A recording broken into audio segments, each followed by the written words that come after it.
Come on, Qui-Gon, you're about to get more screen time in my video than you did in the Obi-Wan Kenobi show.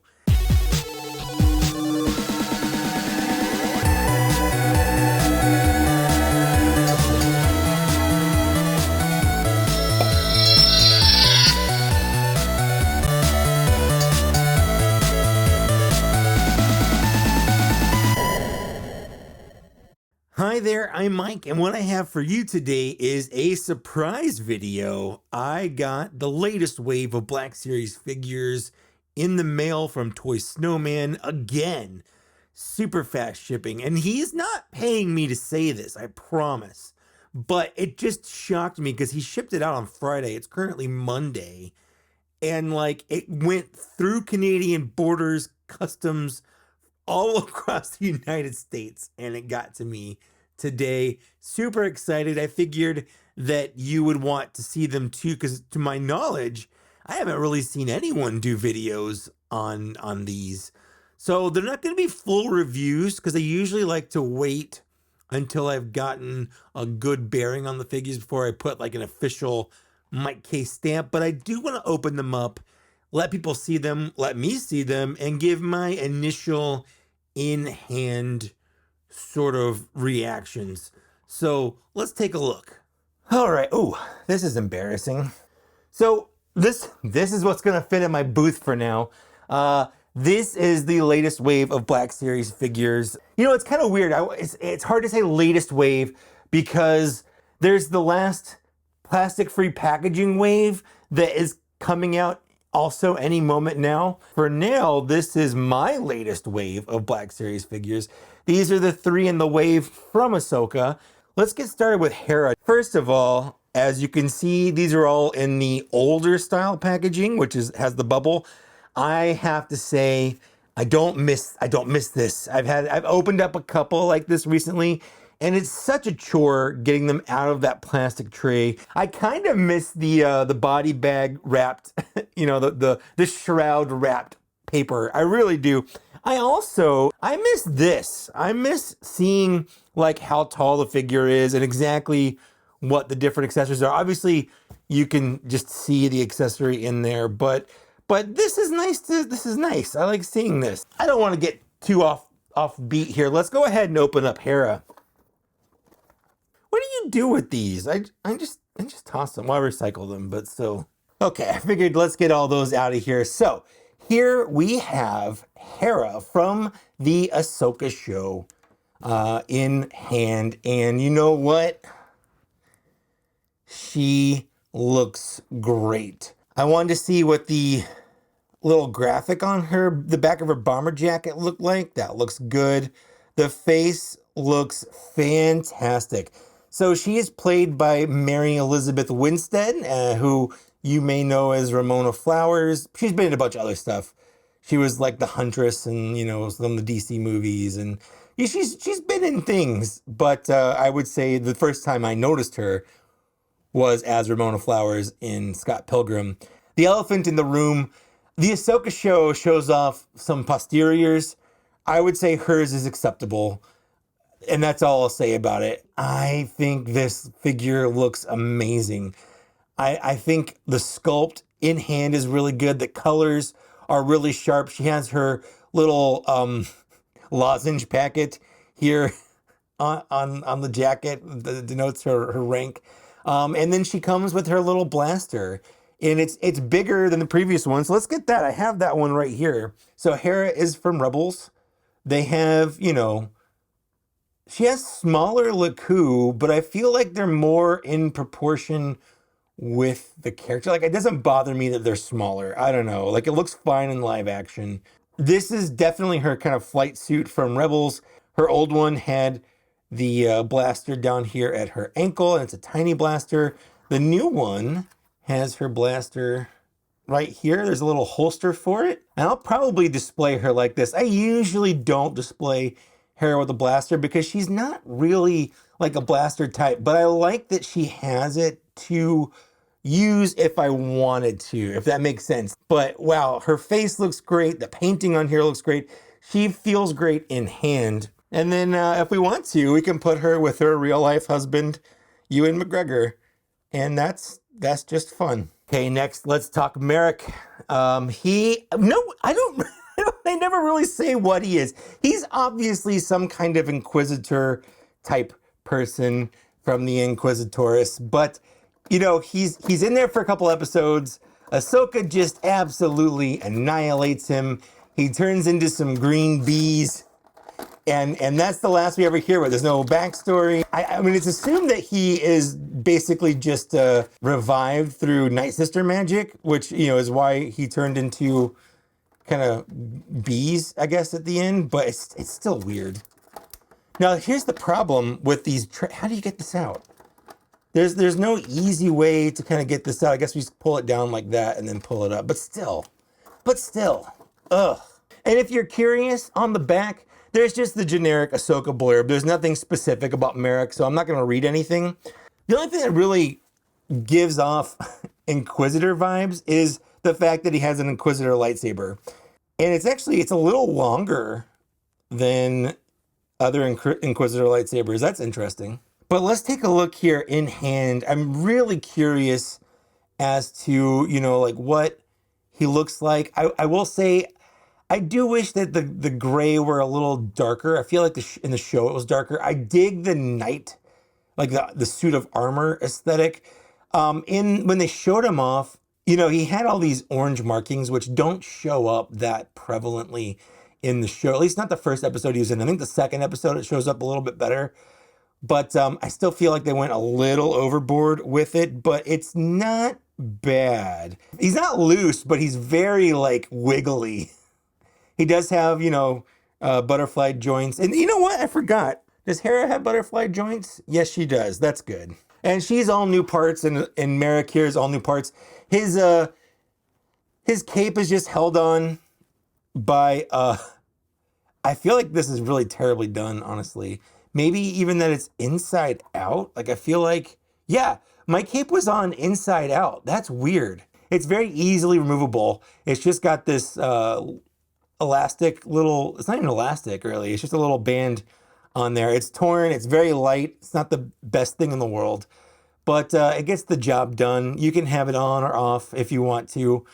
The lightsaber blade does peg into the back via a smaller version of the one from the third brother. Is it the third brother? No, it's third sister. Fifth brother. Does not want to go in because of this overlay right here is really squishy. So it's when you push it in, there's a lot of give there. So maybe be careful when you do that because you don't want to snap that little peg. But you know, it's in there now and it's on there okay, I guess. So he can have that. I'm not going to take these off because I usually like to heat them up a little bit before I do that just so I don't break anything. I've got these big gorilla hands, but yeah, you know, he looks good. Let's get him into a pose here. The rubber for it is a little bendy, maybe a little bendier than I like. He's definitely like he's lanky, like he has a really long torso. His proportions are almost animated, which is very, very interesting. But you know, I think he looks good. He has like a Snake Eyes helmet going on. I think he looks cool for sure, but I feel like his proportions are a little weird. Like I feel like there's too much space here. Like it should be squished down a little bit more. Maybe, hold on, maybe that's, okay, that's his armor. Never mind. No, it's still a little tall, but the armor was pushed up a little further than it should have been. But he definitely has like gangly armor. Yeah, I mean, he looks good. Let's get his cape on properly here. The only thing I don't like about this band is that it gives him sort of like how you looked when you were playing superhero as a kid, where you just tied a towel around your neck, and it kind of gives that same kind of vibe. I don't love it. Check your cape, make sure it's not, you know, inside out, because the seam definitely should be on the outside like this. That's Merrick. He's fine. Again, I'm not giving scores or anything because this is my first impression. So far, I like Hera more than Merrick, but we'll see. We'll see how it works out. All right, next we have Professor Huyang. I'm not even going to try to do like a David Tennant impression there because I can't. I don't have that Scottish accent going on. But he is voiced by David Tennant. First appeared in the Clone Wars. I was very surprised not only to see him in Ahsoka, but that he was such a prevalent part of the show, because when they showed him in the trailer, I just assumed that it was going to be more of a cameo. Like, there's no way they got David Tennant, to be in the whole show. But surprise, they did. Okay, first things first. How does he feel in hand? I'm just kind of checking out the movement here. Up. Oh, that's tight. Oh, that's tight. Oh, there we go. Okay. But, the eyes look really nice. Nice and shiny. I like that. This is supposed to be a little magnifying glass that pops down. It's sculpted onto the head, but if you're just curious about what this is, that's what it is. He has a little smock apron belt thing. It doesn't look like anything goes on it. Like, there's no storage on it or anything. It's just kind of sculpted on there. He is missing upper thigh swivels. You know what? I didn't check the other figures. I'm curious. Okay, no upper thigh swivels there. And Hera is also missing her upper thigh swivels. So that's just a new thing that Hasbro's doing. Not that Huyang needs it. He does have a little bend there and a little twist normally, and then he's got normal things. It's really tough to tell so far if he will be stable, because that's something where, they can feel stable right out of the gate, but then not be stable after a while. So first things first, we have this little backpack here. So let's get that on. These little guides that kind of make it look like it's on there a little bit better. And then his hands fold over. They're supposed to kind of come out like this, giving him sort of a proto General Grievous kind of dealio. They don't move out, but do they swivel? Is that swiveling, or am I breaking that? I think I'm breaking that. It does not swivel, so be careful. I don't want to break anything. So that's kind of a bummer. That should have swiveled. There should be more movement here. But you know what? I mean, I like that it moves. I'm not gonna be super angry about it, but it is kind of a bummer right there. So what does he come with other than the backpack? He comes with a little data pad, like so. It's got some paint on there. And then he comes with one training saber. Now in the show, I think he used 4 training sabers. So I really do wish that he came with 4. But I guess it's nice that he came with at least 1. I do wish that he had, again, some place to store it. Like that would have been nice. But it's not a deal breaker for me. He looks good. I have to say, he looks really good. He's going to look great on your shelf. If you like Huyang, he's a good member of the shelf. He's going to look fun in scenes. And, it's kind of fun to have droids. That is it for the Ahsoka figures. Next, we have Vizsla. Oh, Vizsla, my goodness. I don't even know. What does it say on the back here? Vizsla was governor of Concordia, a moon of Mandalore during the Clone Wars. Behind closed doors, he led Death Watch, a secret group of commandos seeking control of Mandalore. Yep, that's accurate. This is, I believe this, I don't remember what season this is from. Again, I'm not doing any research on this. I think this is, I want to say it's season 5. But it might be season 2. I'm pretty sure it's season 5, though, if I remember right. And you see, if these are plastic-free packaging boxes, you wouldn't even know if it wasn't in there anymore, and it wouldn't look so weird in the back there. But I want to have it there just for fun. All right, so Vizsla, voiced by Jon Favreau. They, for whatever reason, decided to use the old Jango Fett body, which I guess it technically is closer to being these, because the big difference is they have the holsters, glued to the legs here. But we have the Mandalorian loyalist and then the super commando basically fighting on opposite sides of the war. The problem here, and this is a problem with the entire mold, is it just does not want to stand up. It's back heavy. The feet are too small. They just don't like to move. It's a terrible, terrible, terrible mold. This is one of the worst molds. It's from, I'm just going to leave that. It's from 2016, which was when the first Jango Fett came out, which again, it's 90% the same body. It's just got, he has the Jango Fett belt. I just don't like it. I don't know why they didn't use the new Death Watch Mandalorian mold for this. It's a much better mold. I'm not gonna make this whole part of the video about that. It is what it is. I don't like it, but let's focus on the good, shall we? This head sculpt. Let me zoom in here. Let me zoom all the way in here. That is a good head sculpt. Look at that scarring, the little 5 o'clock shadow. All of that looks so good. I really like that a lot. The head sculpt is phenomenal. So if you're buying this mainly for the head sculpt, kudos. You've done a good job. I think part of it's just these feet are so small. They just don't hold up the weight better. And if they fix the feet, it might be a better mold, but it's not very posable. Like you can even tell in the promo images, they didn't really do much in way of posing because he's just not very posable. So the backpack goes on here. This is a new backpack, jetpack, I should say. We've never seen this before. The little missile does come out. These do move, and it looks like if you have a Boba Fett rocket thing that it should go in there, but maybe not. He's got the standard kind of Mandalorian blasters. There's no paint on them. They go into his holsters just fine. And of course, being the kind of leader of Mandalore at the time right here, he does have the Darksaber. I looked at it closely. It does come out, but I don't want to force it. Like I said, I usually like to heat them up so it doesn't break. But it's not the new version that's coming with the upcoming Book of Boba Fett Mandalorian, because that's been remolded to kind of peg onto his belt. As far as I can tell, there's no way to store this, but he can obviously hold it. And then, of course, he comes with his helmet. And look at this thing. This is a nice helmet. He almost has it's like a transformer, like antennas up here. I think that works pretty well. That actually looks pretty good. I don't hate this as much as I thought I would hate this. I really don't. I think it looks pretty good. Although you could tell that's going to be an issue. That is going to be an issue with it falling.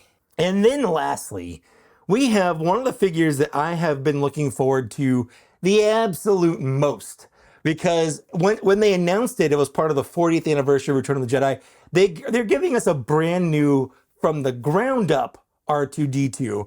And I don't know if you know this. You probably do if you're watching this. You've probably heard me say it. But the original R2-D2 was way underscaled. On the back, it does have a little blurb. This is from The Mandalorian, so it's not from Return of the Jedi. You know, from the 3 seconds that R2-D2 was in The Mandalorian at the end of season 2. But he basically went with Luke Skywalker to pick up Grogu from the battle station. I don't know why they felt the need to shoehorn this into The Mandalorian and not just put it into... I mean, it's R2. He can go in literally any packaging. He can go in Return of the Jedi. He can go in Empire Strikes Back. He can just go anywhere. It's just weird that they decided to put him in Mandalorian. I guess because the Mandalorian's hot right now and they want to keep things in there for the people that collect it. I don't think it was a choice. First, let's get the comparisons out of the way. This is the very first R2-D2 that came out in the Black Series line. I think he was number 4 in the wave. So you can see what I mean. He's too small. And not only him, every other astromech other than Chopper, who has a unique body mold, every other astromech in the Black Series used this as a base, which means that they're all too small. This is exactly the size it should be. And for comparison here, this is C-3PO. This is correct. This is too small. This is the Bandai SH Figuarts C-3PO and R2. Now looking at this, it looks like maybe C-3PO is also too small. Maybe that's kind of weird now that I see that. But this is the SH Figuarts. This is the new Black Series one. I mean, they look good. They really do. So let's take a quick look here. Before, to get the leg down, you had to turn the head and it lowered it. Now it's just kind of a pull, which is a little annoying because you do kind of have to get your fingers up in there, but it's not the end of the world, I guess. What I didn't like on this one was tying this movement here to that leg. I didn't like that because it limits the articulation. Tying the articulation to a gimmick is always bad. Unless it's for, you know, a child's toy line where it's like, you know, action punch or something, that's fine because that's just kind of the nature of the game. But tying the head turns to how far up and down his little, you know, tripod leg goes, I don't like that. So this is automatically is way better. These little bits open up now. I don't really know what they do, but they can open up. This is a spudger. You can get them pretty cheap on like Amazon. They're used just as small tools to kind of get into things. I was having a real hard time getting these doors open. So now I've got his little doors open. He's got 6 little bays in here for things to go into. You can put the little welder that he uses in Empire Strikes Back to weld C-3PO, or it also kind of looks like a gun. I don't know what that one is. I think that's the, is that the electricity thing? We have his data scomp unit here. We have his little claw grabber. So those are the things he comes with for putting in those units, those little holes. No, they said they left more in there for future proofing. So how many of these come off is the question. I think just these 2. Maybe, no, this one definitely comes off. I can see the seam. There it is. All right. Yeah, I don't see a seam on these, so I don't think the other ones come off. We have his little periscope, and then we have his little communication kind of radar thing. Oh man, these do not want to stay in. I don't know if I'm not pushing them in far enough. I'm trying to be really gentle with it because I don't want to bend them. And I just bent that one a little bit. I'm not going to edit this stuff out because I want you to see like the dangers of this. I don't want to sugarcoat this, but these are kind of a pain to get in and out. And I definitely bent that one a little bit trying to get it in there. So that's R2 with, you know, all the stuff on him. And then, you know, you got to figure out what to do to not lose these little spots. But you don't have to super worry about that. Let's get all the stuff out of here.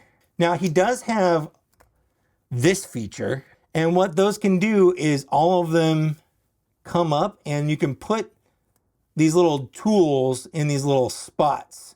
They are for storage. I would just say make sure maybe you've got curved parts facing the curve inside and you've got all the little bits kind of tucked in there real nice so they don't want to move around. But yeah, you can close it up.